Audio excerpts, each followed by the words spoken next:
अस्सलाम वालेकुम dear students of class 9, welcome to the superior maths academy. आज हम यूनिट 12 का थ्योरम नंबर 2 करेंगे।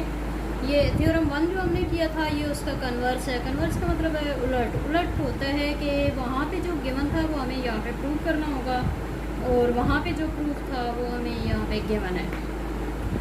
वहाँ पे प्रूफ करना था आपने कि P A is equal to P B, यानी कि ये जो पॉइंट है दोनों एंड से इक्वल, राइट बाइसेक्टर पे है तो ये दोनों एंड से इक्वल है, इक्वल डिस्टेंट है और यहाँ पे ये गिवन है आपको, ठीक है। Any point equal distant from the end point of line segment. यहाँ पे अब ये गिवन है कि एक पॉइंट अगर एक लाइन सेगमेंट के एंड पॉइंट से एक जैसे डिस्टेंस पे हो तो वो असल में उसके उस लाइन के राइट बाइसेक्टर के ऊपर वो पॉइंट लाई करेगा। ये आपने प्रूव करना है। गिवन आपको है A B is a line segment, point P is such at P A is congruent to P B, यानी कि ए भी एक लाइन सेगमेंट है और P इस तरह का एक पॉइंट है कि P का डिस्टेंस जो A से है और B से है वो दोनों इक्वल है, कॉन्ग्रुएंट है, ठीक है। प्रूफ आपने करना है तो point P is on right bisector of A B, कि ये जो पॉइंट P है ये असल में ये जो लाइन है इस पर ये राइट बाइसेक्टर वाली लाइन है जिसके ऊपर ये पॉइंट P है। कंस्ट्रक्शन जो आप खुद से काउंट करेंगे, P को C से मिला दिया, ठीक है, midpoint of A B जो कि ए बी का मिड पॉइंट बन गया, ठीक है। उसके बाद मिड पॉइंट लिया ना हमने, ये ए बी का और ये इसको मिला दिया। प्रूफ में है जी स्टेटमेंट और रीज़न। इसमें अब आपके पास दो ट्राइंगल बन गई हैं, एक ए सी पी और एक बी सी पी, ठीक है। ट्राइंगल में देखें सबसे पहले आपको ये गिवन है P A is congruent to P B, दोनों ट्राइंगल में, तो ये गिवन हो गया। उसके बाद दोनों में पी सी आ रही है तो वो इक्वल हो गई, कॉमन हो गई, ठीक है।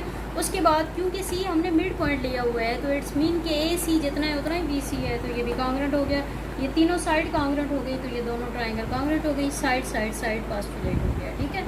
जब ट्राइंगल कॉन्ग्रुएंट हो गई तो उनके हर साइड हर एंगल कॉन्ग्रुएंट है, इसलिए हमने यहाँ पे कहा कि जो ए सी पी होगा यानी सी पर जो इस तरफ एंगल बनेगा वो बी सी पी यानी इस तरफ जो सी पर एंगल बनेगा उसके कॉन्ग्रुएंट है, ठीक है। इसको हम इक्वेशन 1 कह देते हैं, ये corresponding angle of congruent triangle, क्योंकि जब हमने ट्राइंगल कॉन्ग्रुएंट कर दी तो उसका हर एंगल हर साइड को कॉन्ग्रुएंट होंगे ना, तो इसलिए हमने कहा कि इसका सी ये वाला एंगल और इसका सी ये वाला एंगल ये दोनों आपस में कॉन्ग्रुएंट है। और दूसरी बात यह है कि ये एक स्ट्रेट लाइन के साथ पूरा है और स्ट्रेट लाइन के साथ आपको पता है 180 का एंगल होता है। इट्स मीन कि ए सी पी और बी सी पी को दोनों साइड से सी को प्लस करें तो टोटल 180 आता है, ये सप्लीमेंट्री एंगल्स की वजह से ना।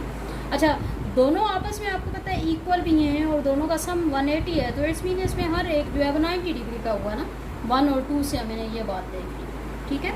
अच्छा, 90 का हुआ तो इसका मतलब क्या हुआ कि ये जो लाइन है ये इसके परपेंडिकुलर है, 90 का मतलब बना रही है तो मतलब परपेंडिकुलर है ना, तो P C is perpendicular to A B. क्यों?